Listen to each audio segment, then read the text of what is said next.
going to fade to us, and let's see. I believe we are live now. Yes, we are. All righty. Welcome to All in Our Heads podcast, everybody. Welcome. Live from the All in Our Heads podcast studios here at 4:19 p.m. Eastern Time in New Jersey. Yeah. Is that what the time is? That's what it says on my computer thing. On my... Now I can see posts, right? Anything posts up there? Yeah, we should be able to see the feed over here. I don't have my phone to reshare, but whatevs. I don't know what I did with my phone. But I don't see it. No, I don't see it either. And my phone's on the table. Oh, we'll figure it out. Yeah. I need to talk to somebody, but right now I'll just talk to them with the microphone. Exactly. All right. All right. So, welcome back, dude. Welcome back. Welcome. Got two people watching. One of them's you, but it's work time, so maybe people aren't. That's all right. Again, if you listen to this live, we go live on Facebook. If you listen to this on the podcast, on your podcast app, and just listening to the audio, you can watch us record this live. It's usually every Tuesday around this time, between 4 and 6 in that general area. We'll post we post on our Facebook fan page that we're getting ready to go live, and you can tune in. So if you want to watch us record the thing you're listening to, you can do that. Right. That's it. Boom. But if you just like listening, we're good with that too. First beautiful day in a long time. It really felt like spring today, Really man. nice out there. It's a blizzard tomorrow. A blizzard tomorrow, yeah. Nor'easter. Yeah, nor'easter. Hurricane Sandy coming tomorrow. It's a May nor'easter, but there's no such thing as global warming because that means it will be hotter. Yeah.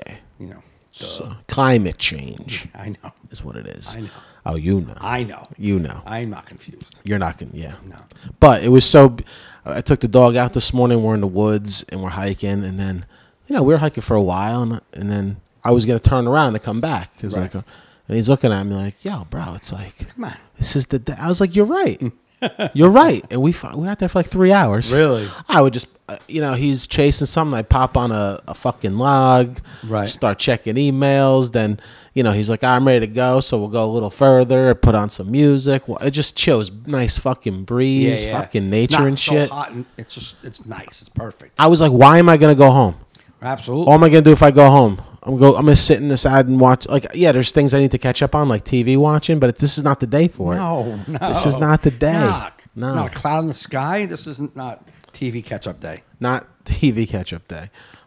So it's just. I was feeling so good today, man. Woke up, my Keurig was broken, just dripping out. So we tried some descaling shit, and that didn't work. Right. And so I went out and bought myself a new Keurig, but I was like, fuck it, I'm splurging. I got the brand new Elite model.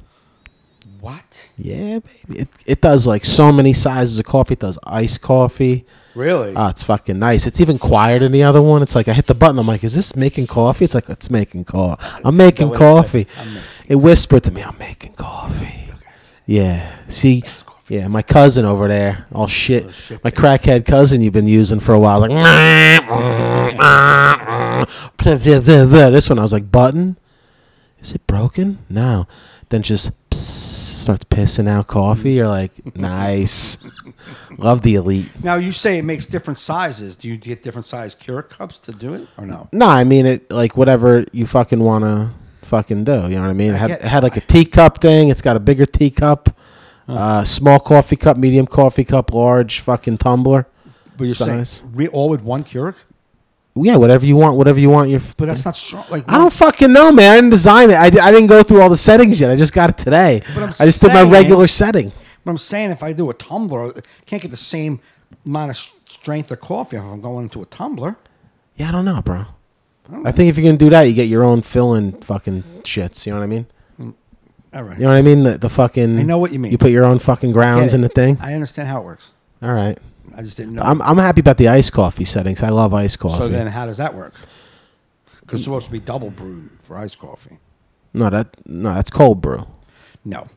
Double brew for iced coffee because double, like, so if you say you put 4 scoops, I'm just saying scoop wise. Say you put 4 scoops of coffee for an 8 cup pot. Yeah. You would do 8 scoops for ice. Nah, I never heard that. Okay. I just take regular. Whenever I used to make iced coffee and worked in restaurants, I just you fill a glass with ice, you pour the fucking coffee in. That's when you're. Yeah, but what happens is when you put regular strength coffee over ice, it gets diluted by the water, and it gets watered down. Yeah, or you ice. can add strength on this new Keurig. There's a strength button to make stronger coffee. I don't know what it does, but No, you don't. I already figured. you already figured out it now. You know size things. I didn't think you. Yeah, it's just nice. It's fucking brushed metal. That's Plastic that looks like brushed metal, but There it's we nice. No, but that's the color that comes in. It matches my other shit. Is it called brushed metal? It's called brushed metal. Okay. Yeah. But it's not metal. It's plastic, but it's called brushed Yeah, metal. it's plastic brushed metal. Yeah, come on. It's gonna be 900 pounds. No. It's not a refrigerator. Is it bigger? It's nice. I'll show it to you later. We'll right, go hang cool. out with it. Yeah. If we had more than 2 people listening to this. No, my buddy Lloyd from Texas is watching live right now. What's up, buddy? Hey, Lloyd. You think he still stayed on? No, he was like, they're talking about coffee. I'm getting the fuck are you out of talking here. about? Hey, whatever, man. If you listen to us, you know what we talk about. Yeah, exactly. Everything and nothing. Right. All in once. We're not here breaking ground. We're not here trying to teach you historical facts or nothing. We don't know any. We don't. No, we barely. No, I bail. I don't even know historical facts I've been a part of. You know what I mean? That I've taken part in. I don't even know them. So Yeah, Mike doesn't even know his own history. Exactly. What'd you do yesterday? I don't know. I don't know, but what you got going on last week? probably nothing. I usually do a lot of nothing, so historically, I bet we can bank on that. History is repeating itself in my life. Yep, Lloyd's been living in Texas too long. He said howdy. Yeah, I saw that. I was trying to let him go on. Let the jersey out, buddy. Yeah. Don't let her break you that hard. I know you've been there a long time, but howdy. If he's wearing a cowboy hat right now, I'll be so mad. What if he's just sitting in his boxers and cowboy boots I can picture him doing that. I know he. on the couch Yeah, with boxers and cowboy boots? yeah. Maybe it's not far fetched for him to be that. All right. What was he like? Was he always like a rednecky guy here? No, just a regular guy. Yeah. Just a regular Jersey guy. No, because there's Jersey guys who are like hickish. I'm not saying he was one. Like I got Jersey friends. They like pickups. They wear camouflage and they chew tobacco. And you're like, what are you doing, bro? What do you know where you live? Nah, he was just like a regular. Like you would know he was from Jersey. Yeah. He didn't have like Jersey, you know. Yeah. He was just a dude. Right. Yeah, that's probably why I got along with him so well. It's like, it's refreshing.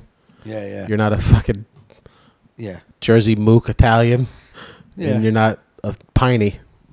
Yeah. Let's be friends. You're in the middle.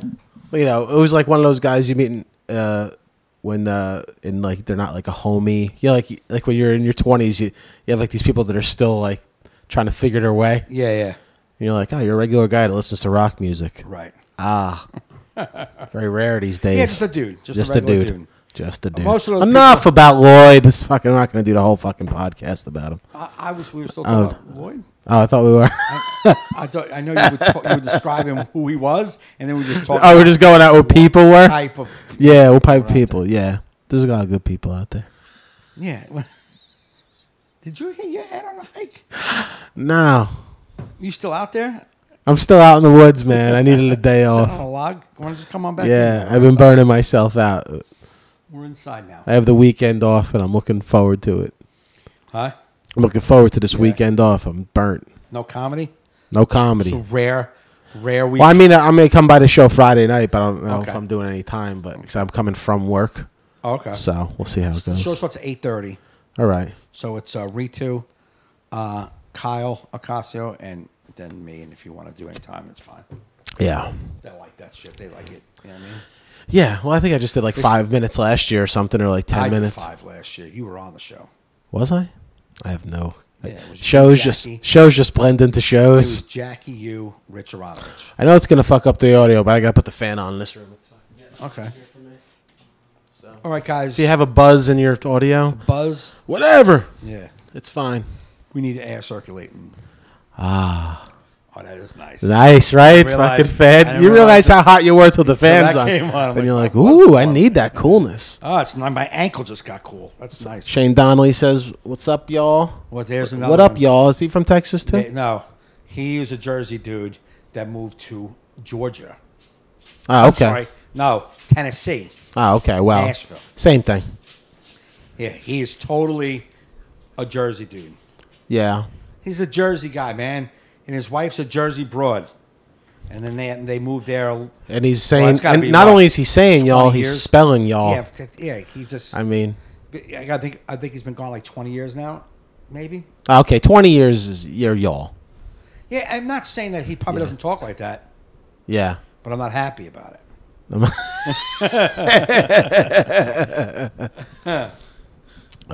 Yeah, man. But so did you watch the White House Correspondents? Did you watch? Because I didn't watch it. I was working. I watched it the next day. I watched her. I watched her thing. I'm not watching 15. No, I didn't watch I'm not the watching thing. the Correspondence Dinner. No. No. I loved it. I thought it was a good set. I mean, it was you know what? It was listen, man, Colbert bombed for the room too. But it's that room. That's a tough room. I mean, it's not. No one. I don't care who you think you are. No one is crushing that room. It's not that. It's like doing. For people to know what we're talking about, it's Michelle Wolf's White House Correspondence Dinner. Yeah, and we're going to talk roast. as comics, not as political pundits right now. Yeah. We're talking about comedians. Right. That's a tough room. That's like doing all cops. That's like doing all lawyers. They're Right. just not fun. Well, that's why it's better to smash and not try and fucking what's the word I'm looking for? Placate? Yeah, you're exactly. not gonna do it. Because you'll bomb with that too. So you might as well be you and do what a comedian does and yeah. shit on them for what Which they is do. what they always do all the time. Right. So that's not a new thing. And if you're watching it going, she's not crushing, no one does. No one crushes. There's big laughs here. But they were fun. Like even Ryan's Priebus laughed at his joke about him. Absolutely. A lot of people laughed. And then if you see some of the cutaways, if you go watch it again, there was one where a guy's telling his table not to laugh. I saw it. Really? He's like, I wouldn't laugh. Like you could see it. You could read the lips. He's on it long enough. Well, And you're like, I get the fuck out of here, you phony motherfuckers. This, and this is one thing, and I'm coming from a normal human being's perspective. What the problem? I'll get the audio from. All right. I can download it from the YouTube. problem with a roast type act, when you're roasting people who aren't really there to be roasted, let's say, Right. and watching it, I liked the jokes. I thought it was funny, but I can see how people who are not in the know would watch that and get uncomfortable with the harshness. And the reason is I believe in the past couple of years, it's gone from, light, not even lighthearted, like political jokes about your party, my party, their party, his party, like jokes like that, to where this party hates that party, so every joke is personal. And it looked more personal. I liked it, but I can see from an outsider's point of view with them going, wow, that was uncomfortable. I can see that. Right. You know what I mean? No, listen, man. But I think she was funny. And I posted yesterday. I posted yesterday. It wasn't about the act being good. Was she great? I was mad because I saw some comedians who always say, comedy is subjective. You know, everybody's not going to care. Everybody's this, everybody's that. Comedy's subjective. But all of a sudden they're going to tell us that Michelle Wolf's not a funny comedian. Like, have you seen her? I've watched her in clubs crush, and I've watched hack shitbags crush too. You know what I mean? Then you're like, that's not funny to me, but he's crushing. Yeah, well, it's the old saying, just because you make a room full of people laugh doesn't make you a good comedian either. Right, exactly. I see a lot of hack shitbags make rooms full of people laugh all the time, and you're like, what you're saying is garbage and derivative of every comic before you. Like, you have not original thought in your bone, and as a booker, in your body. Bookers might be like, I don't care as long as they kill. Bookers just want laughs. Yeah, I hear you. But if you want fans, Michelle Wolf's got a fan base now. She's got HBO special, Daily Show. She's original comic. She was, and she is original. And like that was what bothered me. Like comedians shitting on her and saying she's not funny is saying it in general. She's not funny is fraudulent. That's just fucked up. And comedians should always defend comedians. And defend. I don't even say defend like, oh, she was amazing. Maybe you didn't think she was amazing. I don't want you to lie. Right, if you don't think she was funny and you didn't like the act and you don't see it for what it is, a weird room, and you don't get all of that, and as a comedian, and you're still going at it wasn't that good, It wasn't that good. Then, okay, fine. But for you to say she's not funny is just fraudulent. It's fraudulent when you yourself will bomb, rarely, but if you bomb, you go, well, it's comedy subjective. Right. Why is it subjective for you, but for her not subjective? She should have been amazing in that weird environment. She just wasn't. But I believe that the hatred, it's too cutting that I'm laughing at the jokes. Not once did I feel uncomfortable, but I'm trying to look at it as a normal person. I'm like, I could feel uncomfortable right now. Yeah, I think she was just as cutting as every comic before her. Yeah. I think the only difference now is the temperature of the country now. That's my point. That's my point. Yeah. It's not about her. It's about the fact that the temperature of the country is a little more And to defend the other side for a moment, no one would hit Obama that hard with anything. No. Because they would be considered a racist. Yeah, those phony outrage things. So I agree with some people. You know what? Change it up a little bit. Put a Nick DiPaolo on there one time. Someone of that nature that will totally go the other way. Dennis Miller, something like that. Right. But I'm talking like a Nick DiPaolo, someone that really don't give a fuck. Yeah, right. That will really rip to shreds Democrats. Right, yeah. They won't. Here's the thing: the phonies are the fucking the reporters. These reporters. Listen, man. If you're a comic or a regular person that has opinion on Michelle Wolf, I'm fine with that. You can have your opinion, but it's these reporters writing a piece saying, first off, you brought her there, so your reporters do your fucking research before you book someone. Right. You know what I mean? So right there, you don't do your proper research. And I see these articles saying it wasn't in the spirit of what we want to do. It's like, this is what this dinner has always been about, is that comedian. Right. No one pays attention to your fucking dinner other than that comedian. The only clip that gets shared from that dinner is the comedian. Right. No one's turning on C-SPAN to watch you jerk each other off with fucking awards for what? Yeah. For what? All you guys, and then these liberal newspapers and liberal shows are like, we need to be serious now. We can't. This is our event. We shouldn't be joking about the world is in turmoil today, and we're letting someone joke. It's like, you guys shit on Trump daily, making fun of what an idiot you think he is, and you're supposed to be journalists.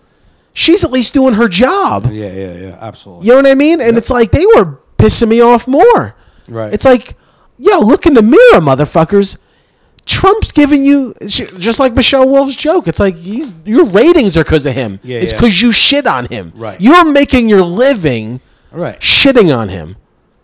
And then you're going to fucking get all high and mighty when Michelle Wolf, a comedian, went a little over the edge. Get the fuck out of here. Oh, my God. They were annoying me. New York Times, go fuck yourself. Yeah. Go fuck yourself, New York Times. It's like I can't. Right. I can't take any of them seriously. No, absolutely. You know what I mean? It's they're just, I don't know. Yeah, just hearing it. There was, I forget what show I was watching. MSNBC? MSNBC, yeah. And it was, Sunday night. And then there was this one. She was a Republican broad, but she was like, I don't even know. And she's like, her job is to be, that's how she sounds. Her job is to be funny. And as a comedian, I don't think she did her job. Her job is to be funny and be, and I was like, shut the fuck up. No, our job is to try to be funny. Whether we're funny or not is up to the crowd. Right. You know what I mean? It's like, but me and you do a show. We try to be entertaining and funny on this. But she had all these like opinions about comedians and what they do. Mm-hmm. And you don't get them having I don't have an opinion. I can have an opinion. I don't know what a journalist goes through. a reporter or an analyst. I don't know what you guys go through and what your job is. I have no idea. I'll get those. And those fuckers, they're the first one. They want to rush to be the first one to break a story. Then they get the story wrong because they're right. Get the fuck out of here. And that's worse than what a comedian. Her job is to make people laugh. But she was just so. I just hated the fact that she was telling somebody was like, but she was just and they were trying to make the joke about Sarah Huckabee's the eyeshadow. That was making fun of her looks. Like, no, it wasn't. She was saying the joke is she burns facts, gets ashes, and puts it on her eyes. That's the joke. The joke is the fact she burns facts. Right. And uses the ashes for makeup. Right. That's how easy that joke is. Well, here's the thing. It's like, like the reporters on that side are all up in arms. Oh, you're making. Yeah, but then the other ones. Like they just you know what this whole thing showed me just how phony the fucking media is. They both were because the media is so phony. On this report I was watching, there was a left girl and she's like, I don't know if she meant it by that. And then there was one girl who was totally like, I know what Michelle Wolf meant. It's a very simple joke. I'm not dumb. I know what she meant about the ashes. Yeah. And one left wing reporter was like, listen, she was just giving her a compliment actually on her eyes. Right. And I was like, no, she wasn't doing that either. Like she definitely wasn't complimenting her eye makeup. You know what I'm saying? She was maybe. She was. You know what I'm saying? She was definitely making a joke about ashes. Right. That just she used her makeup as the comparison. That's what a good comedian does. They find something absurd to compare it to. Right. And that's what she was doing. And they were both like, I felt like uncomfortable. I just like when I'm watching somebody defend or shit on comedy, I'm like, man, you don't know what the fuck you're talking about. No. You don't have an idea what you're talking about. No. And when, like, it's so funny.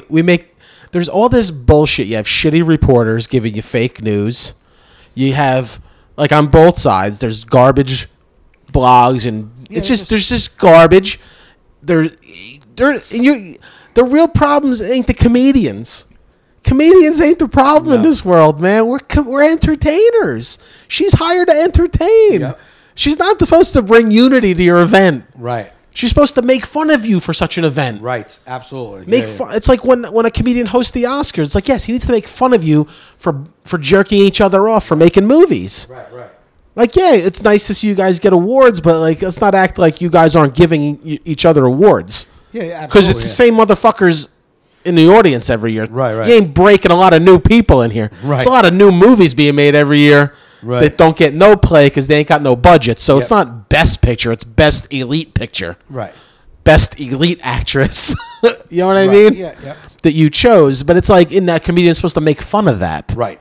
You know what I mean? It's like Nick DiPaolo lost his radio show for a tweet that he did. And it's like, what the fuck, man? Yeah. Like, you tell comedians you got to tweet to promote. He lost a gig or lost his radio? He had a radio show on Sirius. Yeah. And he got fired because of some tweet he made that he deleted. But it's like, it's these watchdog groups watching what people tweet just to get people to lose their jobs. And our friend Andy Fiore lost his job because he produced. So it's like, okay, you hurt Nick DiPaolo, but you also hurt this young guy who needed this job to make a living. Innocent guy who's producing the show. Right. And it's like, you could, like... What was the tweet, do you know? I haven't seen it yet because it was ripped away. When was it? It was something about... Recently? Yeah, recently. It was like last week this happened. Okay.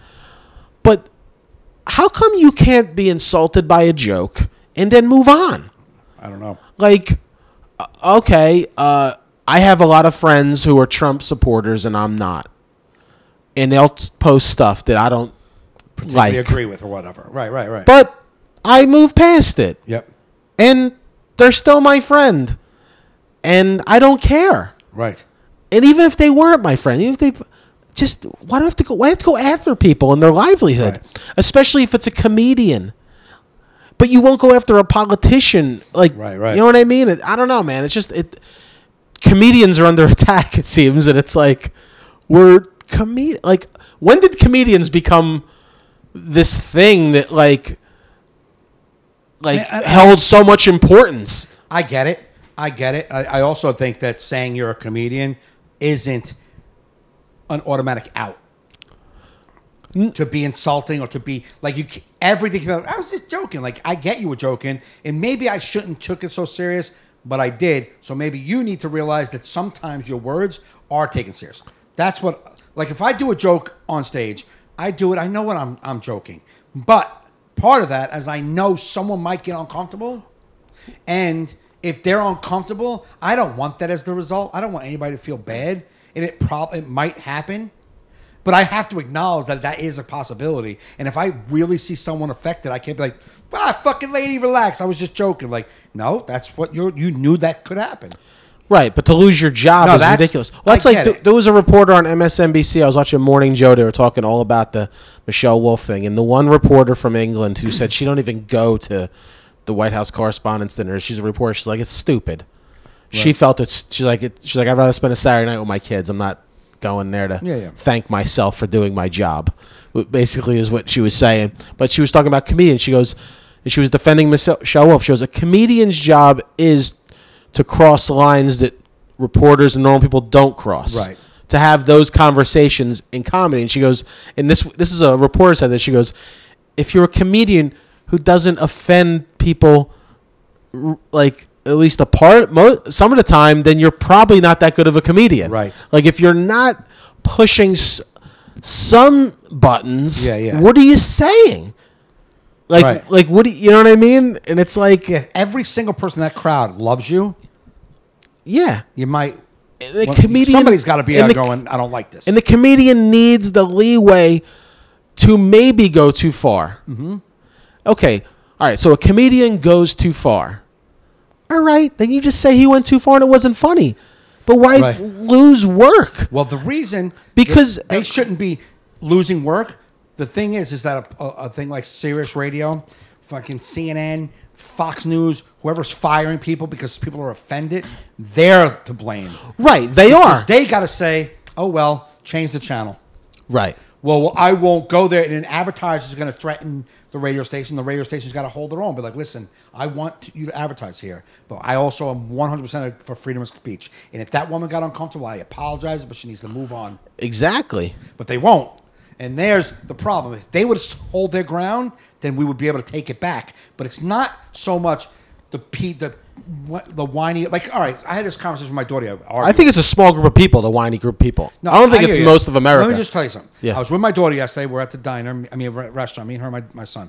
And we got into this heated argument. We always get into these big debates when we go out to dinner. Why, I have no idea, but we do. Okay. And my daughter loves to get involved in every post on Facebook. She wants to get involved, tell somebody they're wrong, or tell them they're, you know what I mean? Yeah. Share it, have a fucking opinion. Right. And I'm like, Sam, you can have an opinion about stuff, but don't jump in the negative. Right. If, for instance, if you don't agree with abortion, and I said I'm getting an abortion, don't come on my wall telling me how I'm wrong. Make a post, a positive post about how you think life is better. Right. Why come here and tell me how fucking wrong I am? Exactly. So, like, you hear something that sucks. Unless the person's asking for discussion. Right. That's like different. If you're saying if you post it and you want to go back and forth with people. That's different. Like, I'll do that sometimes. I'll be like, hey, what do you answer me this. Why is this and that? And then we'll go back and forth like adults. And then, absolutely, you know what I mean? It. But, like, for instance, I'm just going to bring this up. This is the conversation we got into. Some girl, she said, post it. Hey, men. Mm-hmm. Stop staring at me. Okay. So my daughter got involved, like, how do you know they're staring? First off, they can just be looking at it. And why is it all men? I'm like, that's a little literal.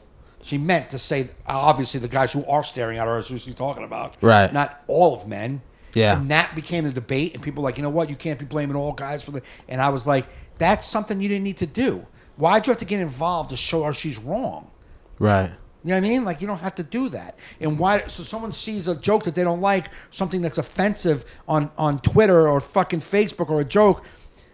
If it offended you, you can't. Why do you have to say, nope, that shouldn't be happening? I'm going to make a stop to that. Who the fuck are you? Right. Why does the world have to bend to make you comfortable? Yeah. I mean, then what you want is like the Stepford Wives. You want everyone to look the same. Everybody, and that's it. You want everyone to listen to the same music, talk the same, like the same stuff, eat the same food. Yeah. That's what the world they're looking for, right? Yeah. They want that. That's their perfect world. Everyone wear white, if we could. Hang a flag. Say your Our Fathers before you go to sleep. Eat a meal. We all eat kale now is what we're doing. We have, you know what I'm saying? We take dogs for walks. We know what I mean? Like, and I hate to say it, man, because I know you're liberal, but it's the liberals who've become very conservative with language. Yeah. And it's disgusting. But it really is. They've become there was a lot of Republicans got offended at her. Right. But because I believe the irony of the reporters slamming Michelle Wolf for using her First Amendment rights was just... No, I know. You're like, guys, you can't write articles on this. This is your whole deal. Right. This is your whole deal is First Amendment. Yeah. You know what I mean? It's like... Or like, put it this way. We get booked for gigs. I'll get booked for gigs where it's like, all right, there's a church event. You need to be squeaky clean. Right. So they give me rules, and it's my choice at that time. Do I take this gig or not? If I take it, I got to listen to the rules. Otherwise, I'm the piece of shit. Right, absolutely. But if you don't give you know what I mean? But like the White House Correspondents' Dinner can't give nobody rules because then a girl like Michelle Wolf be like, I'm not taking this gig. I'm going to tell you why I'm not taking this gig. Yeah. Because they told me I can't say this, this, and this. And they'll get fucked up. Oh, you're squashing free speech, are you? Yeah, right. You know what I mean? Well, my thing is, it's like, the problem is the line is not laid out for comedians. People don't know they crossed the line until people are in a huff. And that's why it's not fair. Why are you attacking artists? It's ridiculous. It's ridiculous. Nick DiPaolo made a tweet, and he even said it was, okay, he goes, at best, I'm guilty of making a poorly tasted joke. Right. It hurt nobody. Right. All right, did it hurt somebody's feelings? Oh, boo-hoo, go the fuck up. Right. You know what I mean? That's the thing. Even if you're a child in the tweet, hurt your feelings, you know what? It's a learning moment for that kid. Grow up. Sometimes people say stupid shit, and you got to learn how to take it. Right. Get used to it. People aren't going to be nice to you. Yeah, that's the way the world is. That's the way the world works, and it's like it's disgusting. It's because it's been not my argument, but like an argument I've supported where people like people say, yo, your First Amendment rights are protected. Nobody's going to jail for saying anything, but they're finding the way around that. Right. They're finding the corporate way around it. Yes. Let me hit you in your wallet. Right. It's like, go fuck yourself, man. But that's the people who are doing that for. That's what the point of me telling my daughter getting involved in everybody's conversation. It's like, well, that's what the internet is. That's what Facebook is. That's what Twitter is. People get involved. I'm like, well, that's the shittiest part of the internet is because why do you have to get involved? Who the fuck are you to jump in on things people are saying and tell them they're wrong? I just don't. Who are you? I see millions of things on Facebook and Twitter that I don't agree with. All the time. That make me disgusted. And I just go, well, I'm not going to live like that. Whatever this person wants to live like, I'm not going to live like that. Yeah. That's how I do. That's it. I don't go, I'm going to make a fucking change on this person's. No. That person lives like that. I'm not doing it. Right. It's disgusting, man. It's disgusting that it was even a topic of conversation. I mean, it's always a topic of conversation, but how it turned so negative against her was just ridiculous. Yeah. It's fucking jokes. It's jokes. If she was Secretary of State and went up there and did that, or no, she would still have her job, and everybody would be like, right. But I'm saying it like it is. But she's saying it like it is. But it's like it's a That's comedian. What would happen. If she was not a comedian and she was a politician, we would hear how she's just saying it like it is, mixing it up, bro. Exactly. So then a person who gets paid to do that is a piece of shit. Yeah. I saw some guy on Twitter, some right radio guy, said Michelle Wolf was like stomach cancer. That's fucking what? Are you kidding me? That's fine. And all of his supporters. And is it just because it was at the dinner? Because Bill Maher every Friday night shits on people. Yeah. In a monologue and with a panel. Every Friday night. And you're not up in arms? Is it just because it was at the dinner? The reporters' dinner? Is a sanctimonious place? Yeah. It happens every night. The Daily Show shits on them every night. Samantha Bee shits on them. They shit on people. Comedians write jokes about politicians all the time. Making fun of their... John Oliver, every Sunday, shits on people. But my thing is, and this is what I saw when I watched it, that the only thing I hear complaints is about Sarah Huckabee. Yeah. Is like the biggest thing, that she went after her looks. And when I watched it, I don't like Sarah Huckabee, not even a little bit. Yeah. I felt bad. For a second, I'm like, man, she's got to take that shit right in the chin, huh? And again, that's what they do at these dinners, and she's a comedian making jokes. But with this environment, with the climate of our country, everything that comes out of everybody's mouth on Facebook is hate. It's not jokes, it's hate. And I'm not saying she wasn't a joke, she's a comedian, but in the same tone as everybody else, it sounds like hate. And I can see it just looks like Michelle went up there and did a left wing, I hate all of you. Yeah, but you know what? She did, and she did a lot to Sarah Huckabee Sanders, a woman to a woman. Right. Just like when Trump wasn't president, he was the big target, and they said that's what led him to want to run for president, that White House Correspondents' Dinner, when Seth Meyers just did 5 minutes on him. Yeah, right. You know, it was just right at him, right. Trump just stood there all stoically. Yeah. You know what I mean? Nobody thought that was mean. Right. Nobody thought that was mean. Nobody felt bad for Trump. You know what I mean? It's like, you know what I'm saying? It's just... No, but I'm just saying it, and I'm not sensitive at all. When I watched it, that's what I got out of that. And you know what? I've watched roast where I've been like, ooh, yes. that was a tough one. But no, we move on. It's what it is. It is what it is. But I think that's what started up, where people were like man, the right and the left used that. The right was like, who the fuck this? Like, that's what it just seemed. If she erased all the Sarah Huckabee jokes before her set, they would have picked another one out of that set. No, I know. They were just looking. But I'm saying I don't care what they were doing. The one thing that I noticed, the one thing that they called out on. Yeah. Now, I watched the whole 15 minutes or 18 minutes. None of the other stuff really, like when she went to, what's her name? Kellyanne Conway. Yeah. She's like, what a great name, Conway. Yeah. And Kellyanne was just so, like not happy about that joke. Like, I didn't care about her. But you know why? Because Kellyanne has always acted like that. Like, nah. So I don't, you get it back at you. You're a little smirky, like when someone says, hey, we're just concerned, Kellyanne, do you think something happened with this? Come on, get out of here. Like when she gives you that snide remark back, like you're dumb for even feeling what you feel. Right. Fuck you. If you got your feelings hurt right there, I don't even care. Yeah. How's that sound? And I don't even care about, what's her name, getting her feelings hurt. It just looked, because I know how much people hate each other. Listen, I know. And I felt bad a little bit for Sarah Huckabee Sanders, you know what I mean? But I don't think she's listen, man, she's someone doing her job, and people don't like that, what she does. But it's like, it's you know what, man? If Sarah Huckabee Sanders believes in what she does, then you can talk. If Sarah Huckabee Sanders believes in what she does, then whatever, man. Yeah. Like, we got to stop making, like... No. Yeah. No. When it comes to the White House and all the representatives of the White House, you get what you get. Yeah. You get what you get. The comedian, roasting her, I can see how people can be like, ooh, that's fucking harsh, and that kind of hurt. It looked hurtful. Yeah. I get that.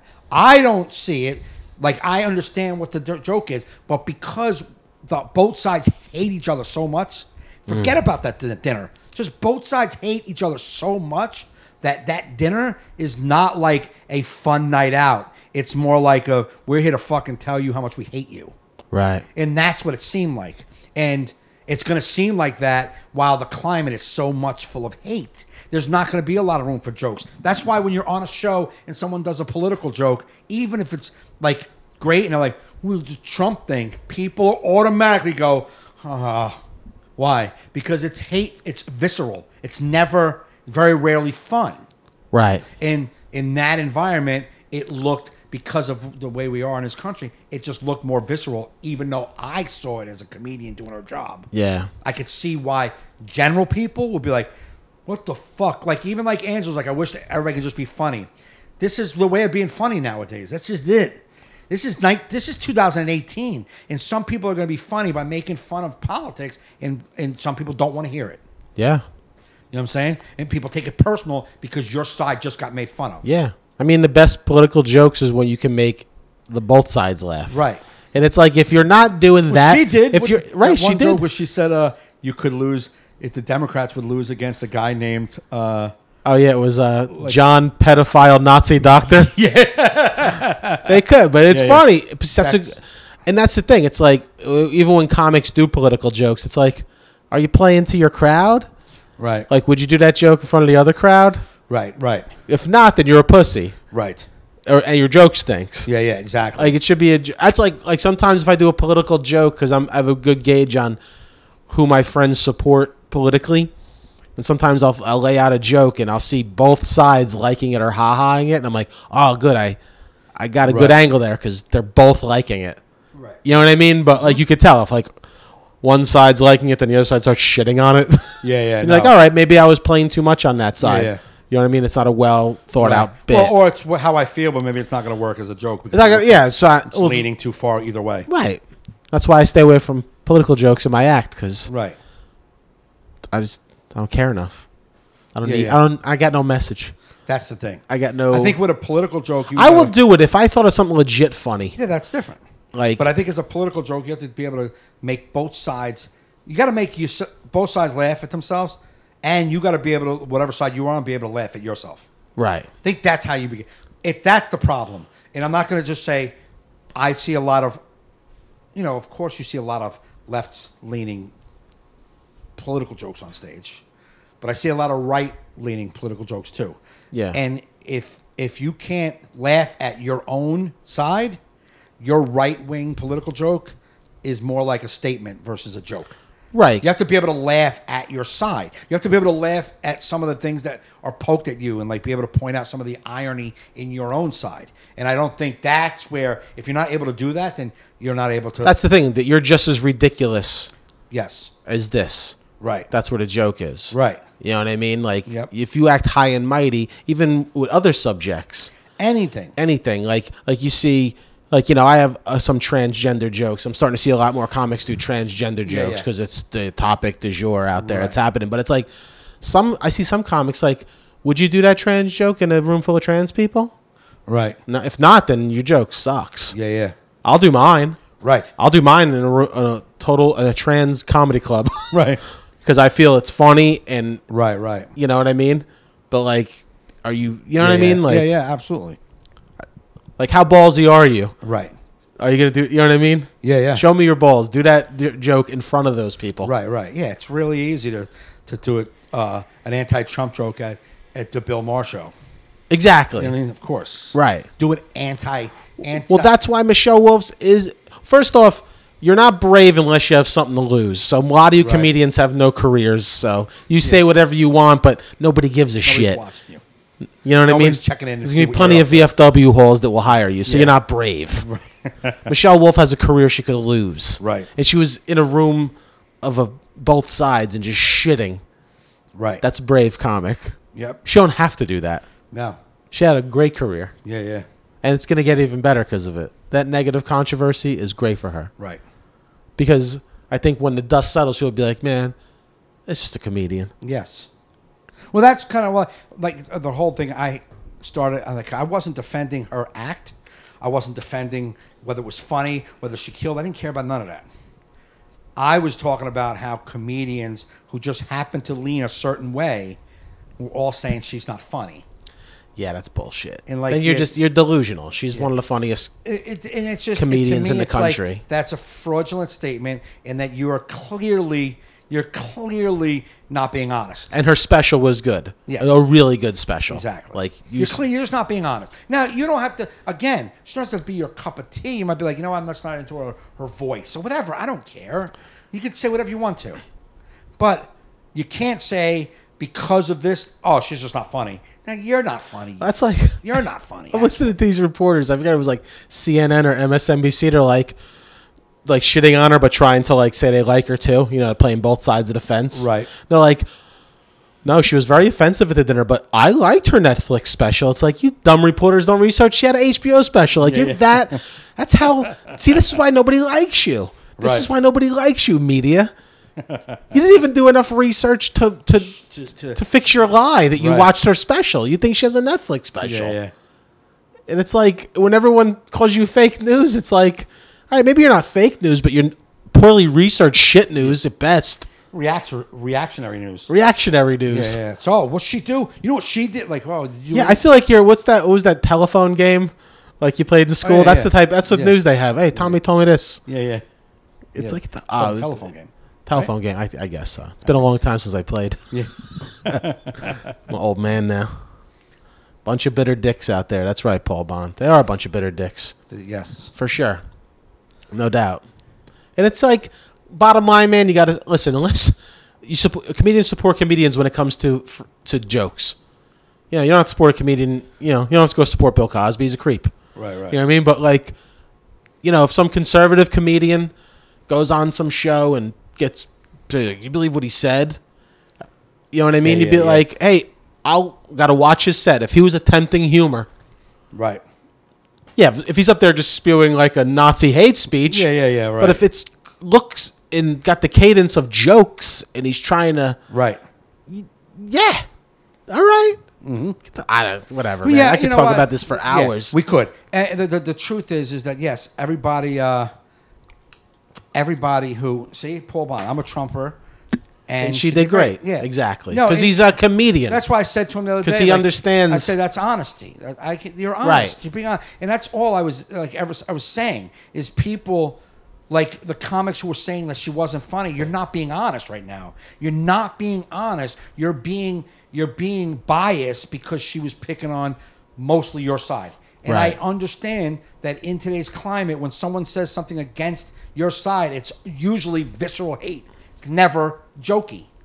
So you take it, you're defensive right away. Like, what's she saying about my people? Like, relax, it's jokes. Yeah. They don't want to hear the jokes anymore because they've heard enough real shit all day long about how bad they are on both sides. If I hear one more time how the libtards are horrible, I mean, I'm going to fucking punch somebody in their eye socket. Because it's like, no, man, you dumb fucking piece of shit. Just to say that broad is not cool, man. Because I don't say every Trump guy out there sucks cock.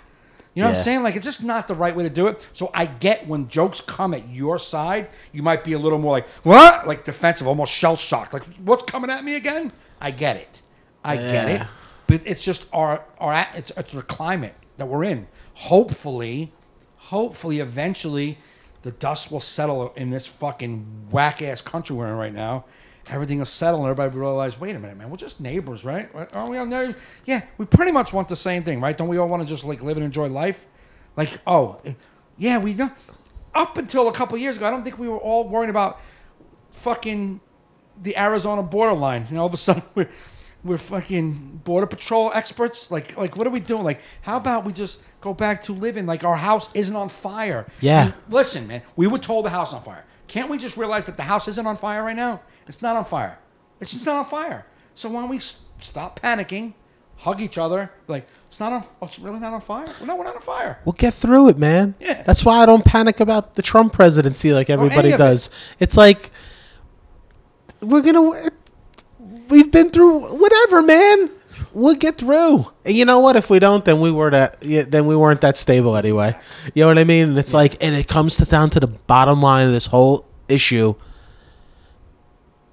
We're comedians. She's a comedian. It's comedians. When did comedians become the fucking moral authority? Again, on that topic, just because you're a comedian, if I'm just going to be, I try to be very open-minded to other people other than comedians because we're fucking rigid. I mean, like we fuck you, man. We're comedians. We know what we're doing here. We're a little more, liberal with our fucking comedy. Right. We let it go. Don't you get your feelings right? But the regular public sometimes can't separate humor. That's Not that well, they have to fucking learn. I'm not saying they're not right or wrong, but you have to acknowledge that sometimes that's going to happen. Well, no. You don't have to stop, but you Yeah. have to realize it's going to happen. It's stupid. But again, These are same people. They'll go. A comic does a rape joke on stage. They want him to lose his radio show and everything. A movie company makes a movie about woman getting raped, and you're not boycotting that movie company. right. Why? It's a creative endeavor. Why is a comedian held to a different standard than any other art form?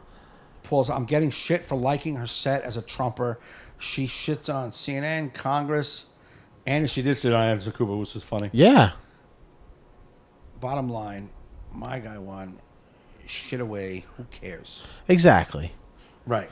Right. But I'm saying, to your point, that's a bad attitude to take. I think. What you just said, where we have to accept that the public's going to be like that. We got to quit giving them that power. I'm not giving them anything, but I have to realize it's going to be there. No, right. It could be there. If I say a joke about a deaf kid, but what the fuck is wrong with the public? What's wrong with these people that like you're holding comedians to the? It's a fucking. I don't understand. Let me just say something. If you say, and I'm not saying, if you go up there and you're like, fucking rape stuff. I'm a comedian. Like, yeah, but you're not funny. Yeah, but you won't get an audience then. If you're not funny, you won't get an audience. But if you say something in front of people and it's a rape joke, someone's going to be like, that's a little sensitive for me. Now, a sane, good person will be like, well, it doesn't mean it's not sensitive. I don't care. My feelings shouldn't control the world. That's a regular person. Then there's people like, I did a show and everything went great. And then I did a show about, when do we want Troy to call in? Well, in a little bit. Okay. Yeah. I did a show. She loved it. Said I loved everything you did. When you did a joke about like a deaf kid, like deaf kid in the street, and I'm like, yeah. She's like, my friend's kid just went deaf. He's only 5. It's so bad. Can you not do that joke? I swear to God, I don't know the woman from Adam. I was like, no, I can't. I will be doing that joke. And she's like, really? I'm like, yeah, because I've said something about kids being morons. There's someone in there with a moron kid. I've said something about, people at Home Depot getting on my nerves. There's someone who works at Home Depot that made them uncomfortable. I've said something about blind guy feeling up the Braille fucking wall at the hotel. I'm sure that somebody blind has a blind cousin who doesn't like that I just did that. Right. So I cannot adjust because you know a guy who went deaf. I just want some pushback on these things because I'm just tired of seeing people losing work for jokes. It's just, to me, but that's if you don't like it, if you don't like a comedian, like you don't like that Nick DiPaolo tweeted something, you know what? Unfollow Nick DiPaolo on Twitter. Don't listen to Nick DiPaolo's show, but to lose his radio show for a tweet, an attempted humor from a comedian, because places like Sirius Radio want you to tweet and keep the audience active even when you're not on the air. Yeah, and they know his audience. They know what he was. Engage. It's like, you got to give leeway. Yeah. You can't mark a new line every time that somebody says something because the comedian can't work that way. You know what I mean? It's just, and I think that's ridiculous, and I don't support the public needs to get educated and stop being pansies. And that's I'm telling you, it's shit like that you guys don't like Trump, but it's shit like that why a guy like Trump got elected. A lot of this country is tired of whiny PC bullshit. And when we say, well, some people are going to be like that. No, these people got to fucking stop being like that. Grow the fuck up. Okay, then you are asked. Here's the only way that works. It's like this. Say you have a favorite pizza place you call. The phone number. If you call the pizza place and it happened to be the wrong number, and the guy's like, no, this is not the pizzeria number no more. I'm like, but I want pizza. And the guy's like, all right. And he goes and gets your pizza and brings it to you. You're going to call that number every time because you got your fucking pizza. I'm not following your analogy. When people complain, if the fucking people in control, in power, don't respond, the people will stop complaining. But asking the people not to bitch and moan and get their feelings hurt is a big task. You got to ask we have to stop. The fucking, the corporations have to go, no. Sorry, I know you weren't happy. Change the channel. Right. That's it. Listen, That if you're is making a corporation enough money, they won't do it. Bottom But line. But you saying we got to let these people know that's why they got elected. Well, the people aren't going to change their mind. Yeah, you might want that, but they have to get some resistance before they start looking at things differently. Right, but it's the same thing. Like, okay, like a good comedy clubs or bad comedy clubs. Good comedy clubs have good trained audiences. Right. The people that bitch about what the comics say, they're like, sorry, don't come back. Right. No, they throw bad people out, and then it fosters a good comedy audience that keeps coming back. Who did that though? What? The venue. Yeah. All right. But I'm saying on a small level, they're like, this is how we do things. The venue. Yeah, did it. The venue did it, not the people. The people. You didn't ask the people. The people didn't change. The venue set down policies to where those people stayed out, and only good people. Right. came. So what I'm saying, the corporations do that, and it'll change the people. I'm not going to change. That's what I'm saying. Yeah. The corporations have to do it, not the people have to start to change. No, the corporations have to start to. But people to are change. pansies. They are. Yeah, but the And corporations. and I know it's mostly liberals. I think 99%. I bet you not, because I know how many people you say something on the other end. I go, whoa, what are you doing? Don't fucking tell me it's only liberals. Come on. No, they go after people's jobs and shit. It's not. I don't think that's only liberal. I think that's assholes. I don't think that's just liberals, man. That's assholes. Listen, man. I disagree. I disagree. I think they're assholes. I think most people that march and shit are mostly liberals. Yes, that doesn't matter. You know what I mean? But I'm saying, not that there's anything against marching, but it's most of the bitching about fucking speech is liberal colleges. Yeah, that's most attack on speech is coming from liberals. Correct. And that's what we're talking about is speech. And liberals are attacking speech. Liberals have become conservative on speech, which is ridiculous. And they're the problem. They are. Yeah. They're the ones that like, oh, you can't say this about this person. You can't say that. You can't joke about this. You can't joke about that unless you did this. All comes from liberals. I get it. Yeah. But the only one that's going to stop liberals is liberals with a backbone pushing back on it. It's not only liberal because you're not gonna people. I see liberal shows talk about it. How they're too. Bill Maher talks about. Bill Maher yells at his audience. I get it. And at least he's trying. Yeah, but he's saying, he is trying. He's got a big platform to try. But the truth is that when someone calls up CNN and goes, your reporter said something that was offensive to my mom, and she got her feelings hurt, and then that guy gets fired, that's got to stop.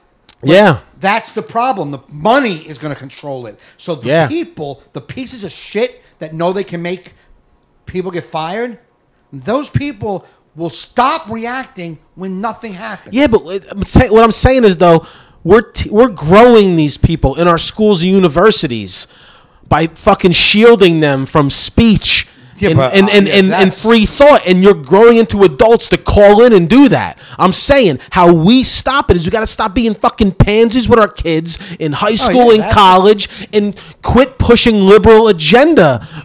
I've been to college. It's a liberal agenda. You know what I mean? And that's how you change people from when they're children.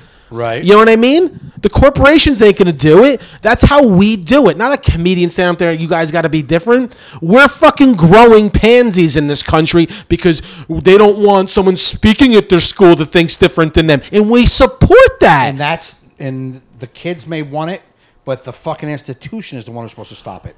Right, but I'm saying the longer... but these are all liberals. But the institutions have to stop it. The media, the people, the product line. Yes, everybody in control has to stop listening to complaints. Yeah, but these are liberals in control is what I'm saying, man. The liberals that control these college campuses are putting these things... that's why it's getting worse. And when I say you have to change, we have to change. And we can we have to stop putting up with it. So how do you stop putting up with it? You have to, you have to demand that these colleges change. Well, how do you start? Oh, me personally? I don't need to start.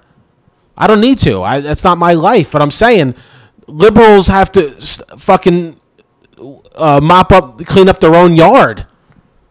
You know what I mean? Quit pushing these agendas of speech and saying you can't say this, you can't say this word. You have to refer to this person as this and that. That comes from liberals. Liberal politicians don't push back on it because they want those votes.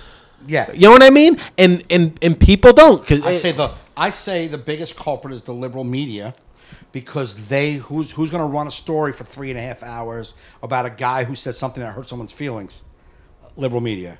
Who's going to write a fucking 17-page article about someone who said something that hurt a group of people's feelings? The liberal media. That's what's going to happen. I say it starts there. The liberal, like, even if Trump said today that I want to shoot any blonde-haired girl, they get on my nerves. We got 6 fucking weeks of a conversation about his words being hurtful. Yeah. Right? And I don't care about his words being hurtful. Yes, sometimes he's a fucking retard that says some retarded things. But what bothers me the most is when I have to watch the news and then spend hours talking about it. You're just fueling the fire with bitching and moaning about his word. Exactly. And that bothers me. But I get more angry at the liberal media for feeding into it. I also get angry at when people say, hey, don't say that in comedy clubs. That's not funny. It's not cool. I got a friend who's handicapped. All that shit. Mm-hmm. If the comedy club's like, yeah, too bad, that's where we have control. When the venue says too bad, when the news outlet says, yeah, they hurt your feelings. Oh, this television show was offensive to you. Too bad. Change the channel. That's gotta. And you're right. The liberal media is in control of that. So when someone calls in, they fire the guy. And I'm just saying, man. All this stuff comes from liberals, and it used to be the conservatives. There was a time back when George Carlin was a comedian. No, I know. In the 67, where the conservatives were the ones that suppressed speech. Yeah. And then the liberals started taking it over. George Carlin used to talk about it all the time. He said he never thought he would live to the day to see liberals to colleges where George Carlin became George Carlin. Yeah. He was able to go and say the 7 dirty words and fucking... Right. And now it's like, you can't say anything because you can't hurt these kids' feelings. But these kids are now going to learn that and grow up to be our politicians. Do you think it's the institution, or the institution doesn't want to lose their money? Yes, it's always about money. No, but I'm saying, is it because the parents of these kids want their little angel ears to not have bad words? Yeah, it's the parents too. But is it but then their voice makes the institution go, all right, then we won't do it because we don't want to lose tuitions. We don't want to lose money. Dude, it happens in public school. I have a lot of my family are public school teachers. Yeah. And used to be like the parents were on the teacher's side. Now they're on the kid's side. Yeah. It's like, your kid sucks, man. Your kid don't know nothing. Right. You know what I mean? Like, teachers get in trouble for, like, I know. It just baffles me, man. And it's like, why? Like, because people like to say, like, oh, if you voted for Trump, you're racist. But like the people in my family that vote, it's like, it was refreshing. It was just, they were sick of this. Yeah, I don't like the word refreshing, but but that's the thing, and that's the problem with liberals too. Just the way they suppress speech is they like to forget whatever anybody thinks other than them. Right. You know what I mean? There's a bigger America out there that. I know that. You know what I mean? Doesn't support Trump. Doesn't mean that's right. There's a huge amount. But it doesn't support Trump for everything he is. No, I hear you. You know what I mean? But that's the thing. It's like, you ain't gonna find a perfect person anywhere. No. You know what I mean? And he's far from perfect. But you know what? It's the same thing. Just like Michelle Wolf said about liberals. It's like, she basically said in no uncertain, you guys can't win because you fucking want to be everything to everybody and you stand for nothing. It's the reason why people like George Bush. It's like, he was a maniac, but you know what? He had the courage of his convictions. You know what I mean? And fucking liberals want everyone to live in a utopia where nobody's feelings get hurt and everyone's taken care of. And it's fucking lunacy. And it leads to shit like this. You know what I mean? It leads to shit like this, where like a comedian, an artist who's getting paid to get laughs at the expense of others, which is what comedy is, you shit on things. Yeah, something gets shit on. Whether it be you or somebody else. There's always a loser in the story. There's a loser in the story. But now, I've seen what audiences where they awe jokes that I'm shitting on myself. Yeah. I do the joke about me maybe having looking like I have cancer. I know. And like, oh, I'm like, I just made fun of myself. Yeah. But you wrapped up in cancer. But I wrapped it up in cancer. That's why. So get the fuck out of here. What? Yeah, I hear you. Or like I'll do like a joke. I did. I don't know if I have the audio for it, but I did this joke or whatever, and the crowd goes, "Oh," and I go, "Oh." I started making fun of them. I go, "Oh," and they started laughing at me, making fun of them. Right. I'm like, we're adults. It's nighttime. We're in the roof of a fucking fire department. Yeah. You guys have fucking all you can drink booze. What? Yeah. No one outside this room's hearing this. Right. I just was like, but I made fun of them and they liked that. Yeah. Get the fuck out of here. I don't know, man. That shit bothers me, man. And whatever, man. I don't know. Whatever. I'm done rambling.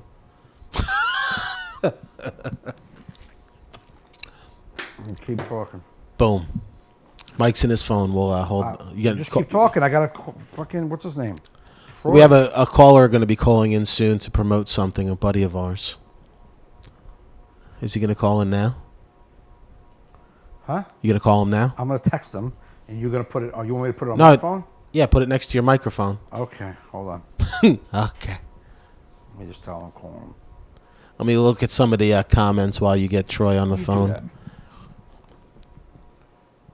We're all comics in the audience. May not agree what we have to say on particular subject, but our job is to bring them the funny. That's from Paul Bond. That's true.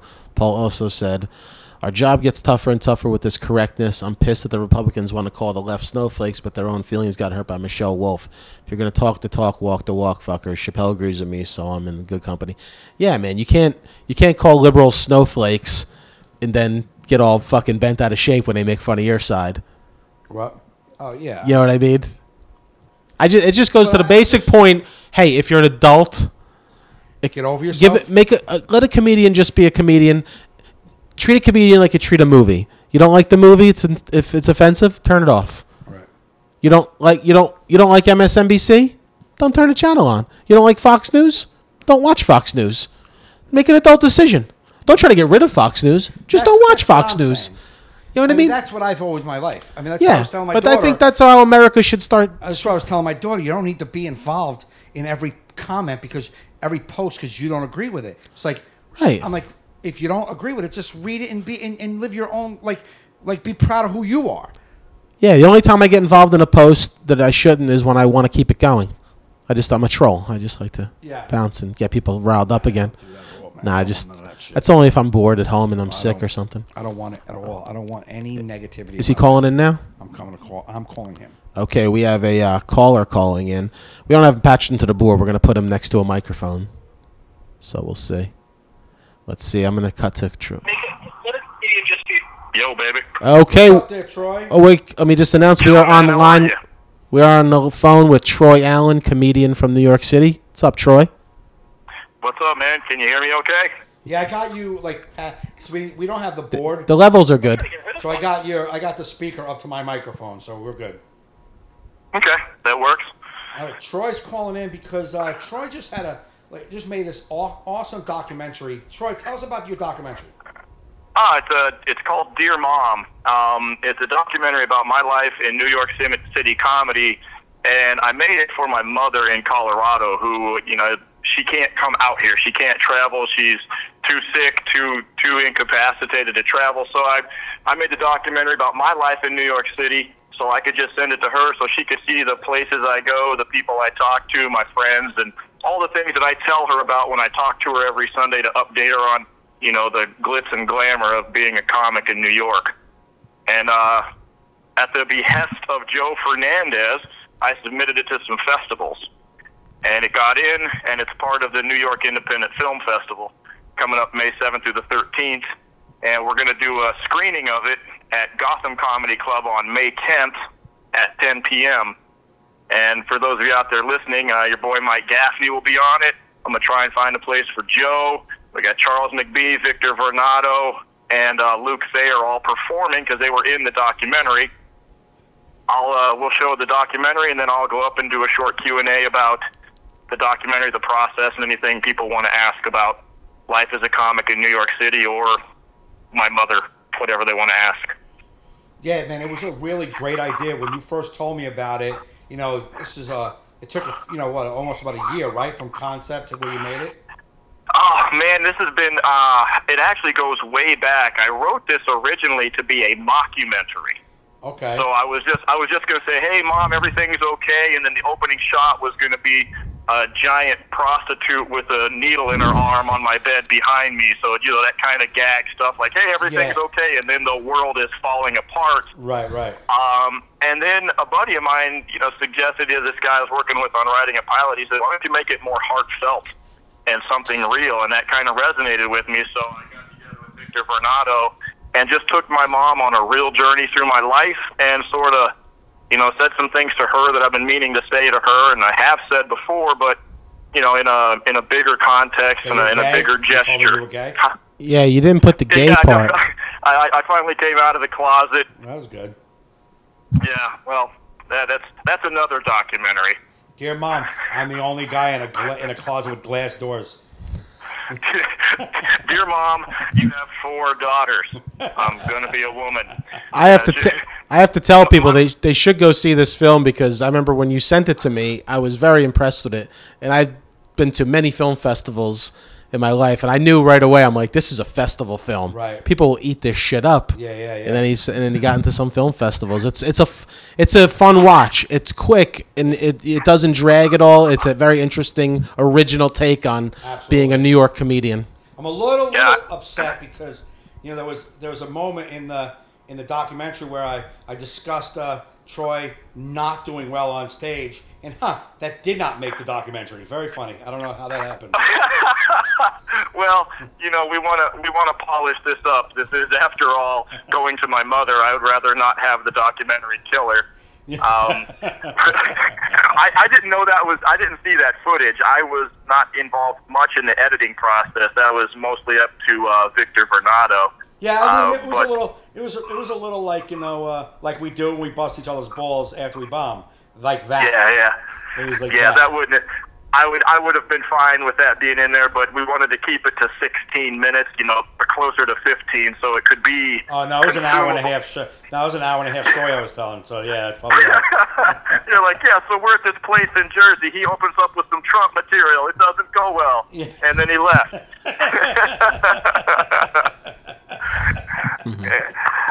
I wasn't listening to the show before. Have you guys talked about the liberal media and its influence on the younger generation yet? I think you were listening to the show. It wasn't so much about the liberal media's influence on the younger generation, but liberal colleges. I said the media. He said colleges. Yeah. I was listening in, and I don't know Paul Bond at all, but I know he's on the conservative side, and I like to hear what he said about Michelle Wolf for certain. That was nice. Yeah, that's what I said. I mean, like, I told my daughter this yesterday. I was like, you know, we were talking about her getting involved negatively in everybody's post. I said, Sam, I'll post something on my wall with a positive spin on life. Like I don't have to jump in. So my thing yesterday that I said about Michelle Wolf was like, why are comedians who always defend their act with the phrase comedy is subjective now telling us that Michelle Wolf's not funny when they clearly know comedy is subjective, and she got laughs, and I've watched her in clubs and on HBO kill. So you can't say she's not funny. That's just a horrible, stupid statement. And by saying that, then Paul came on that post and he's like, yeah, I thought she was great. And I'm like, see that? Because I wasn't saying, hey, assholes to the right, you don't know funny when you see it. I wasn't saying that. Right. I was just saying, let's, as comedians, be honest. Well, you know, people read whatever they want to read. The statement, when you say anybody's not funny, is an incomplete sentence. It has to be, they're not funny to me, and that's all you can ever say. And that's what I said. I'm like, if you say that, I am totally cool with that. But if you say she's just not funny, then you're a fraud who is not being honest on why you don't think she's funny. Well, it's an attempt to devalue her to raise themselves above someone who was, quite honestly, hired for, you know, sort of marquee jobs and sought after jobs as a comic. No comic wouldn't want to be that person that I know. I don't know. I don't want to be on that damn show. That's for sure. Oh, I would love to do that. That would be fun to stand in front of a room like that and roast them all. But she's funny. It's bona fide. Fine, just let it go. You didn't like it. I didn't like all of the jokes. I liked a few better than others. That's always going to be the case. Leave it at that and move on. And Joe made the point. Paul Bond made the point. If you're going to call her vulgar, you had better not be defending anything that comes out of Trump's mouth. Right. And it's a tough gig. Because you have no basis to stand on. None. I did a smaller level gig like that when I roasted my politician friend Craig at that black tie event in front of all New Jersey politicians. Right. And I roasted some of the politicians I knew, some I didn't know. And the ones that bombed, I did go over the line, and I felt it. Right. But you know what? Afterwards, even the guys who I bombed with their jokes came up to like, that was funny. Yeah. They were normal. Right. Yeah. Normal people that didn't take themselves. Now, granted, I wasn't on TV making fun of them. We were I think when you're in a private room doing it, if there wasn't TV cameras, it would have totally been different. I think you said. I mean, the little thing is like you have to not be able to take yourself so serious, and don't take it so personal. But it's hard. And I'm just saying, it's hard when all day long you're hearing it on a serious level, and then someone comes with the same exact joke that people have been yelling at you for 10 days about. For real? They come in with humor. You're like, I don't know, man. I can't take the joke anymore. Or I'd hate to say take a page out of Trump's book, but if you know you're not going to have a good sense of humor about someone shitting on you, don't go to the dinner. Right? Yeah. It's insane. I just say, hey, you either liked it or you didn't. I don't like all of what she said. I like most of it. Fine. I'm going to move on. I hope next year they do the exact same thing. Hire Dennis Miller and see if he can come back. Right. Well, I think after Colbert, they got Rich Little, and that bombed pretty bad. Rich Little? Yeah. What year was that? I think it was 1976. No, I think the year after Colbert, they felt like, oh, this is getting edgy. Let's go. So they went with Rich Little, and they're like, wow, we got to go back to edgy. Yeah. This Rich Little. Jesus Christ. Yeah, really. Talk about panicking. Should cancel the show. I think we should always keep it edgy, one way or the other. Keep it edgy because that's where comedy has its greatest power. Is when we're working on the edge of the social discussions. That's where it's got its greatest power. Left or right, bring them there, bring edge, and bring some pizzazz to it. Otherwise, if you're just going to have some middle of the road get up there and say nothing, I just keep them out. We don't need that. Yeah, then just don't have comedy. Right. Yeah. Then it'll just be another night. But anyway, your show is. Well, the show is at Gotham Comedy Club May 10th. Mike's going to be on. We'll have some funny people. We're going to screen the documentary, and then I'm going to do a short discussion afterwards. So the show will be hour and a half, 90 minutes. It's $15 at the door and a 2-drink minimum, which is about $10 less than shows are normally at Gotham. And these are all Gotham level professional comics on the show. It's not just people I dragged off the street after I filmed them. Are we doing it in the Vintage Lounge or upstairs?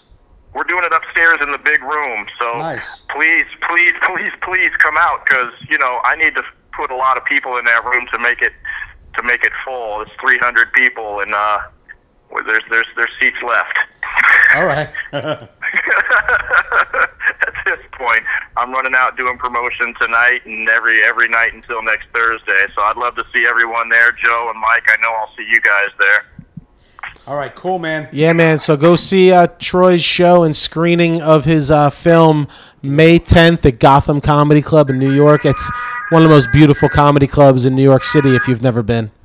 Yep. Hey, man, thanks for calling in, buddy. I'll see you soon. Hopefully I'll come and hang out soon. Yeah, thanks, fellas. Be in touch. We'll talk to you soon. All right, man. Talk to you later. Take care, buddy. Bye. All right. We are back.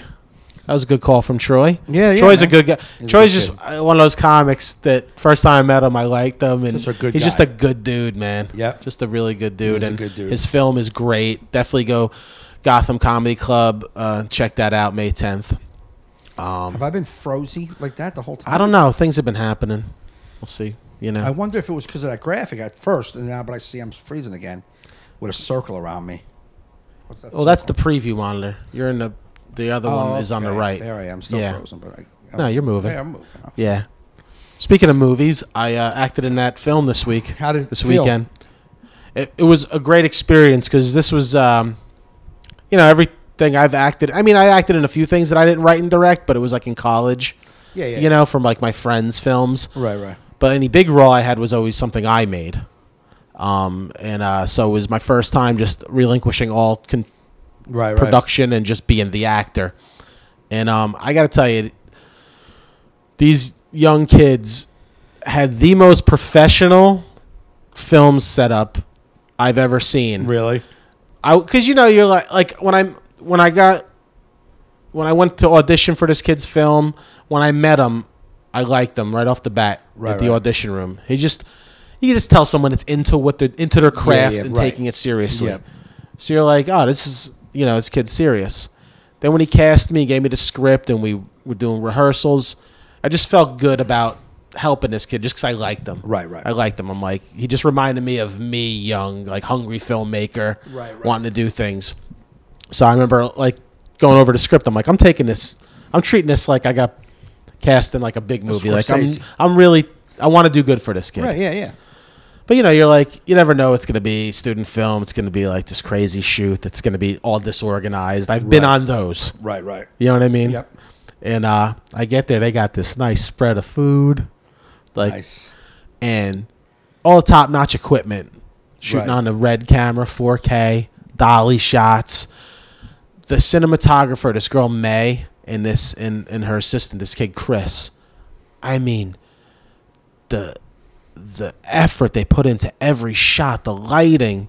You're just like, man, I don't know how good this movie's going to be acted, but it's going to look phenomenal. Yeah, that's awesome. You know what I mean? Like, it's half the battle, bro, right? It's going to look, but like it makes you, like when you see the crew working that hard, you step it up. It gives you energy. You're like, it was just a great spirit. This whole thing. It was like I haven't had this in a while because I haven't worked on a film in a while. Right. We did 3 10-hour days. This is a 15-minute film. Okay. You know what I mean? Yeah.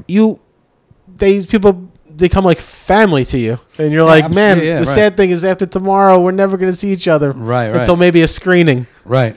It's all. These kids were born when I was in college studying film. Yeah. You know what I mean? Yep. And I was joking with them about that. Like this one kid, I'm like, when were you born? He's like 93. I'm like, I went to rehab in 93. Oh my god, I got clean in 93. You're like, they're like, whoa, really? But it was cool, acting, and my co-star Olivia was great.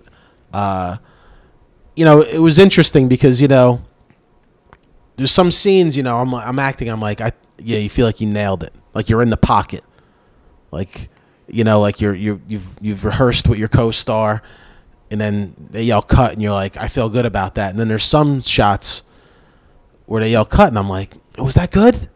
And he's like, yeah, it was great. I'm like, okay, I'm trusting you.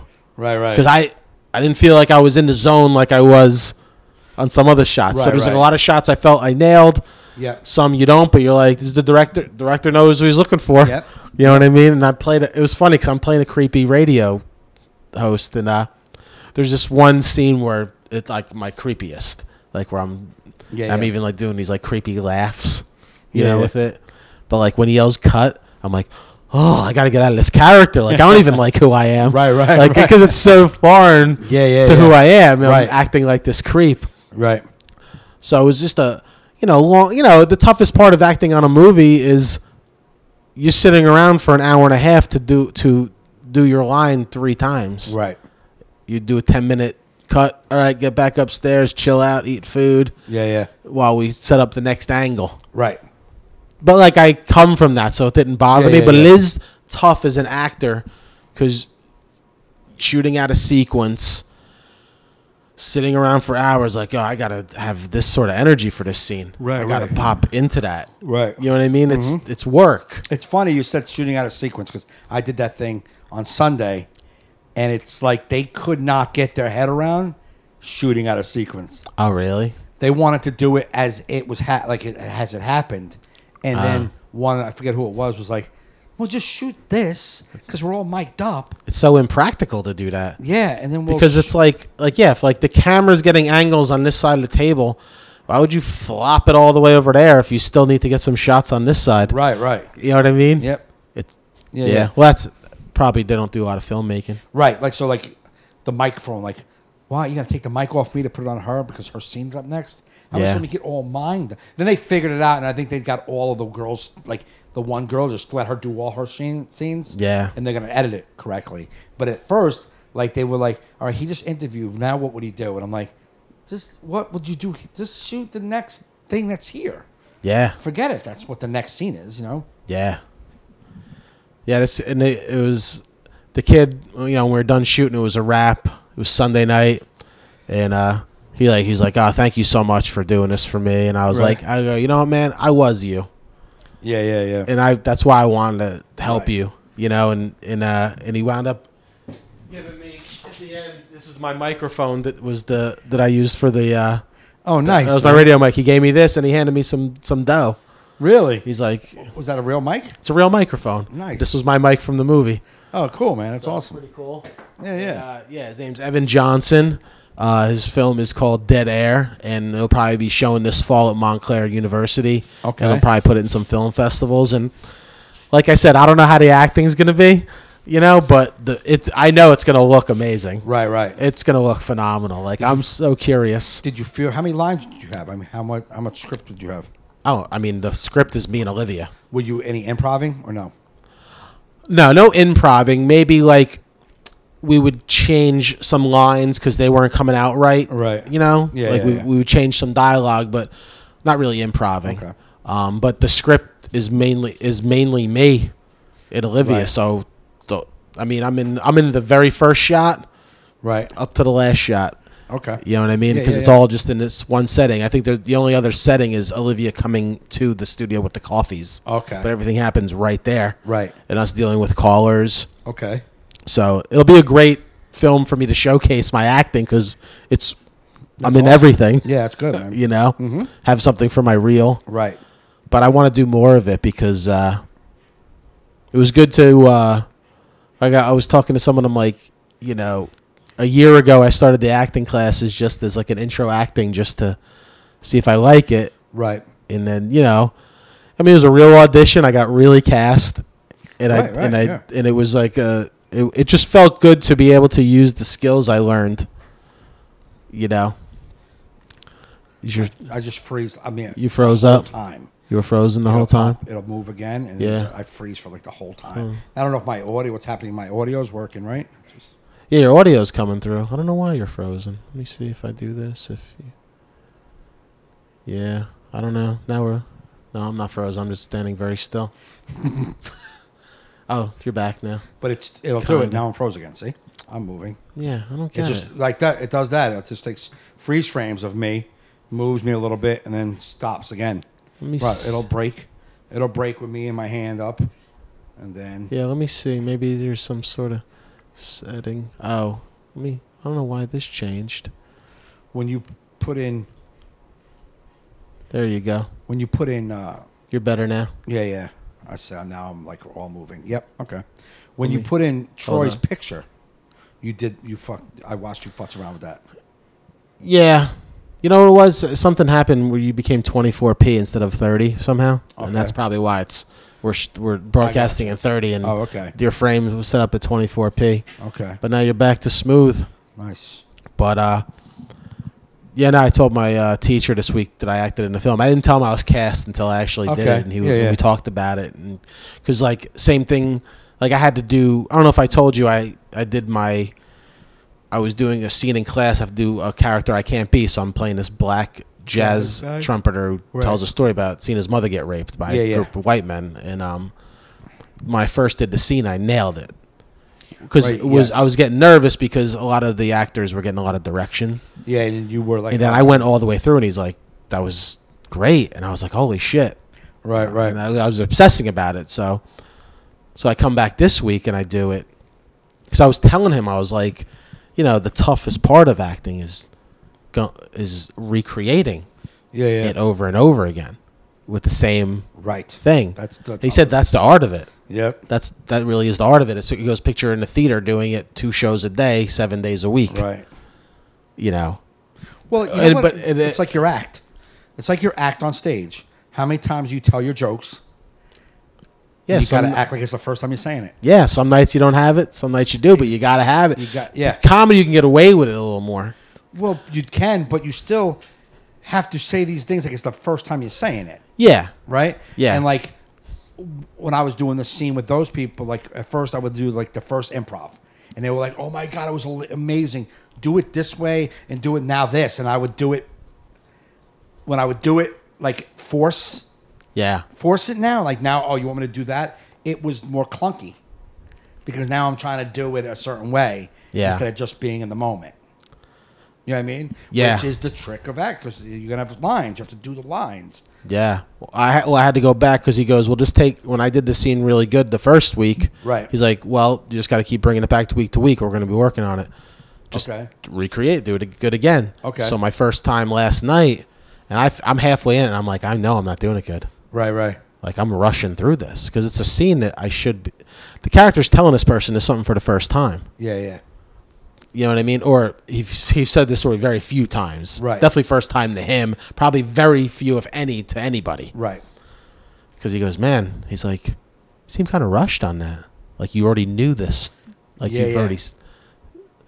And that's the thing. I've said that before, but I have to act like I haven't said this before. Yes. And he taught me how to slow down. And then I did it better the third time. Okay. Second time, I started good, but then I started rushing. Yeah. And then I was like, yeah, but I feel like when he gets to this point, he's got to get more intense. He goes, but why does that make you faster? Right. And then I did it the third time with the direction he gave me, and I nailed it, and I felt good about it. And he goes, that felt good, didn't it? I go, it did feel. And I'm getting addicted to it. Right, yeah. Because it's like, I'm seeing right what I got to do, but to be ready to do it. Yeah. Ooh, big.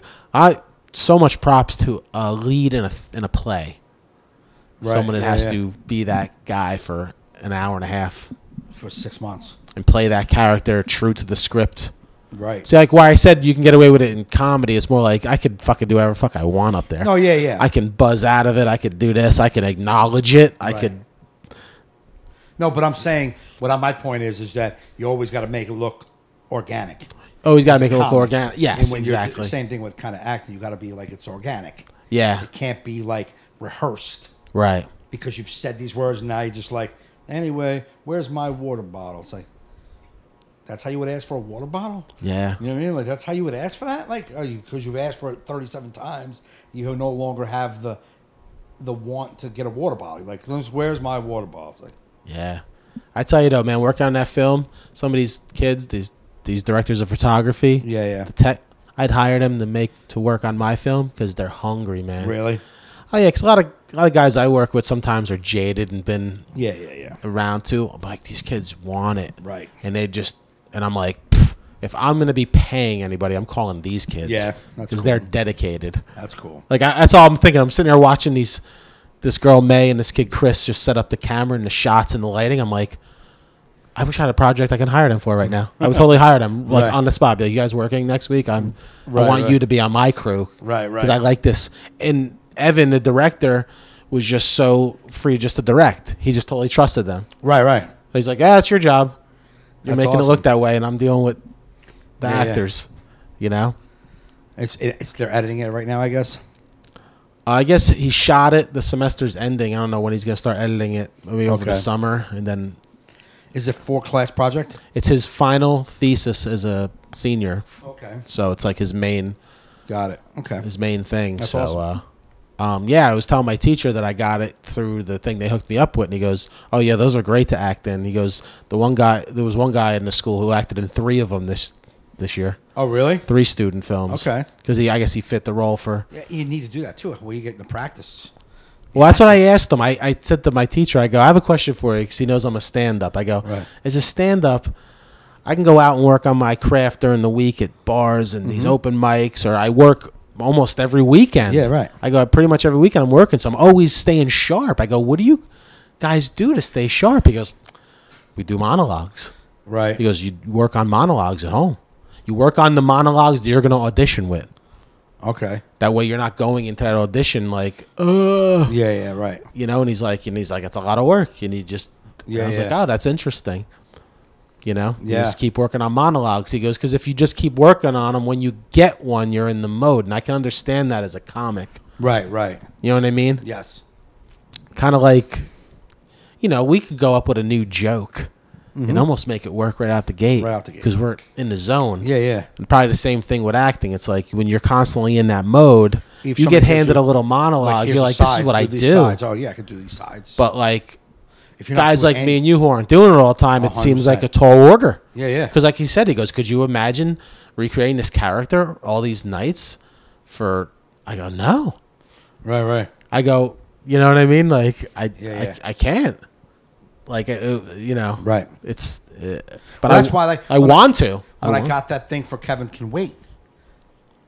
And it's like, that was a character. It wasn't me just doing like, it wasn't a commercial where I'm acting like a dad who I am buying Cheez-Its. Yeah. This was a dude trying to, you know, go on a date with like the girl. Like, it was a lot of stuff going on in that character. And I got the audition and had to do it the next day. Like, I don't know how to snap into play like that because I'm not practiced. Yeah, You know what I mean? I'm gonna keep it going because I'm definitely digging it. That's good, man. It's definitely something, a new addiction, Good, man. Good. a new thing. But I can't wait to see this movie. It'll be cool. Awesome. Yeah, hopefully it's like a weeknight where everyone can go out to see it. Yeah, yeah. When they show it. That'd be great. I will definitely go. It's nerve wracking.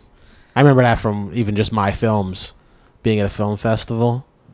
And Right. You're like, oh, you just don't know. Waiting for how people are going to accept it and receive it. You're like, Oh, you just, yeah, you know, yeah. you just it's brutal. I bet. And I couldn't even. And now as an actor, see everything I've done in the festival, I've worked on. I've edited it. I know what it was. Right, right. Now as an actor, it's like I left. have no I have idea no idea what's The happening. product's going to be. I mean, I have a lot of faith in them, just But you based still on what don't know I've what it seen. could be, Based yeah. on what I've seen, I'm like, ain't no doubt in my mind they're going to do the best they can to make me look good. Right, right. Whether that's possible or not is anybody's guess. Yeah, yeah. Right. You know what I mean? Right. I know visually it'll be on point. Yep. You know, it's. I find playing someone closer to myself harder than playing someone else. Like when I like being the black guy in the thing. That's something that. Yeah, I got it. I find playing someone closer to me more difficult, if Yeah. that makes any sense. No, because you're probably To stay in character. Yeah. Because when you know what I mean. Because it's not too far off you. Yeah. When it's like a black guy doing, so you're definitely not. I mean, in it's you. so different to me. Yeah, right. There's zero Right. about that character that's me. Right. You know. Yeah. But definitely interesting. That's Now good. I have to pick a scene to do because I'm actually performing that monologue the first Saturday of July at my acting school in front Oh, of really? people. Yeah, it's a free show. Okay. Where the class is going to do their monologues and then a scene. So I got to pick a scene to do. Okay. So I'll be Nice. acting for the public. All right. Hey, did you watch Barry this week? I didn't. All right. I missed Barry this week. You watched 'cause it last I week? was working on the movie. Did you watch it? I watched the last the one week I told you. Yeah, when it was that like was good. this, That was at good. The end. That's a good show, man. Yeah, it's funny. Hey, sorry, Angela, we didn't get to talk about Gary Shandling. We'll try next week. And next week we'll do it again. 'Cause I didn't watch it still. Mike didn't watch it, and we can do. I almost watched it last night, but I didn't. But anyway, it's a good cast, man. It was a good cast. Good cast. Got anything coming up you want to promote?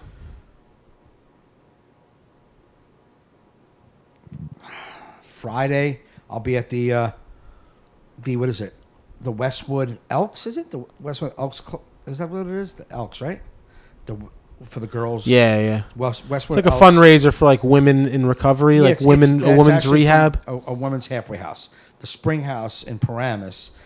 All the girls who graduated through that program over the years do an alumni dinner and comedy show. And then all the money raised goes to the girls who are in the house now to buy them clothes, stuff like that, the girls who are trying to get clean. It's a great cause. It's always a great show. Yes. It's one of the that audience has never not been electric and fun. Absolutely. Like they're there to have a good time. Yeah, without a doubt. So that's what I have Friday, and I don't think I have anything Saturday.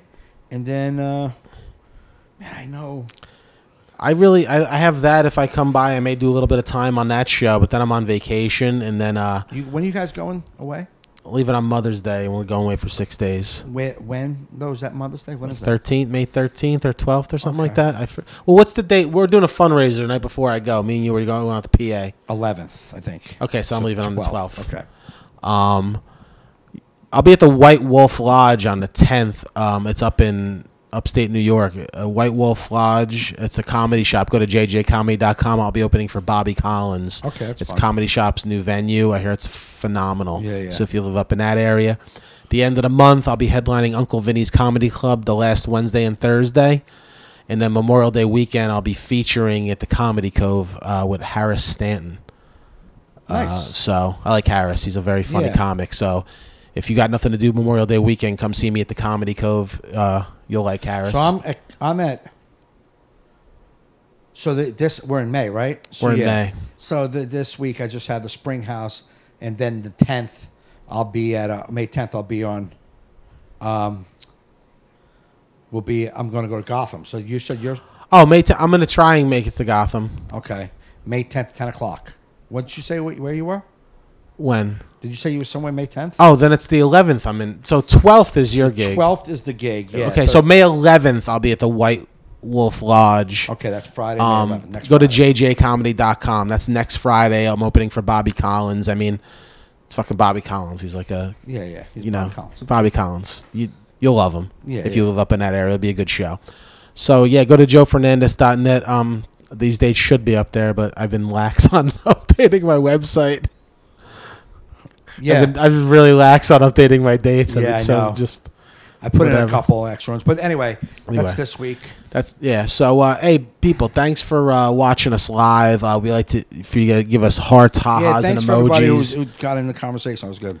Yeah, it was a good conversation today. Subscribe to the audio podcast on the Laughable app if you have iPhone, or the iHeartRadio app, or the iTunes app. Just search out All in Our Heads podcast.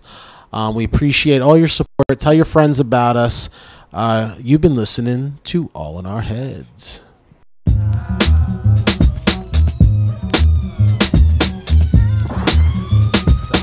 That was a good.